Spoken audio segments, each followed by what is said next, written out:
BJP के अभियान पर कांग्रेस पार्टी ने हमला बोला है। 2 महीने के लिए ही क्यों, सालाना क्यों नहीं? चुनाव नजदीक, इसलिए भगवान राम के नाम का इस्तेमाल किया जा रहा है, यह कहा गया है कांग्रेस पार्टी की तरफ से।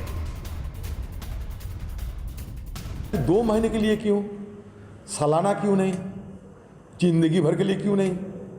2 महीने इसलिए चुनाव के महीने हैं, मतलब प्रभु राम को इस्तेमाल करो।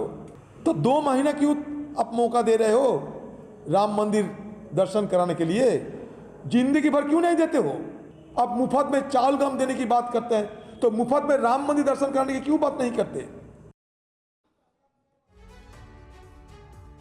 तो देखिए, इस वक्त कांग्रेस पार्टी हमलावर नजर आ रही है भारतीय जनता पार्टी पर, लेकिन बीजेपी के जिस मिशन पर, जिस प्लान पर हमला किया गया है कांग्रेस पार्टी की तरफ से, उसके बारे में जान लीजिए। राम मंदिर के नाम पर बीजेपी की रणनीति आखिर है क्या, जिसको लेकर अब कांग्रेस पार्टी हमलावर नजर आ रही है। 3 महीने तक अयोध्या चलो अभियान चलाया जा रहा है भारतीय जनता पार्टी की तरफ से, और इसमें होगा क्या? राम मंदिर में रामलला के दर्शन कराए जाएंगे तमाम लोगों को। 543 लोकसभा सीटें और 2,50,00,000 लोगों को राम दर्शन कराए जाएंगे, ये तय किया गया है। जी हाँ, और जरूरी बात क्या है ये भी जान लीजिए। जरूरी बात ये है कि भारत में हिंदुओं की आबादी करीब 80% तक है, ये बात नोटिस कीजिए। और बीजेपी को आधे वोट अगर मिले तो करीब 40% वोट बीजेपी के खाते में जाएंगे, अगर स्ट्रैटेजी के मुताबिक बीजेपी चल रही है।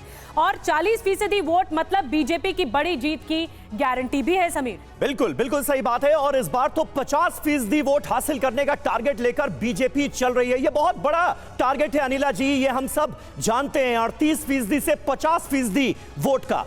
लेकिन क्या आपको लगता है कि राम मंदिर के सहारे भगवान राम को जिस तरह से सियासत में एक बड़ा मुद्दा बनाने का आपके ऊपर आरोप लग रहा है, उसके चलते यह संभव होगा? और इस वक्त जो देश की भावना है राम मंदिर को लेकर, भगवान राम को लेकर, उसे राजनीतिक तौर पर भुनाने में बीजेपी कामयाब हो जाएगी? मेरी सबको राम राम। और आरोप का क्या है? आरोप तो मां सीता पर भी लगाया गया था। हम भूल गए हैं क्या?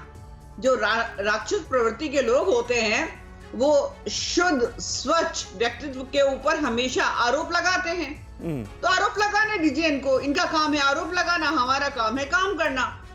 भगवान श्री राम जो कि सत्य, दया, करुणा, धर्म, मर्यादा, इसकी पूरा एक उदाहरण स्थापित करते हैं।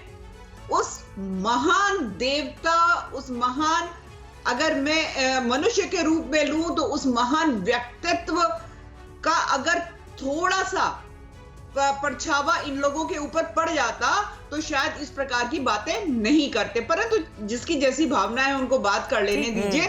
भारतीय जनता पार्टी ने तो कभी दाएं बाएं की बात करी नहीं। अगर हमें अपनी आस्था का सम्मान करना है तो करेंगे। अनिला जी, कांग्रेस तो सीधा सवाल पूछ रही है और सीधा आप पे आरोप लगा रही है कि क्योंकि चुनाव नजदीक हैं इसीलिए राम मंदिर का मुद्दा आप लोगों ने इतना बड़ा किया, इतने बड़े स्तर पर फैलाया और लोगों को इसके लिए चुनाव के आधार पर ही लोगों तक पहुंच बढ़ाने की कोशिश है। बहरहाल मैं आऊंगी अनिला जी, आएंगे आपकी बात सुन लीजिए। निधि जी बात सुन लीजिए। एक बात कह रही हूँ, राहुल गांधी जी की मम्मी जी ने उनको रोका हुआ था क्या कि भगवान श्री राम के बारे में आपको बिल्कुल नहीं बोलना है? किसी ने मुंह पर टेप लगाया हुआ था या हाथों में हथकड़ी लगाई हुई थी?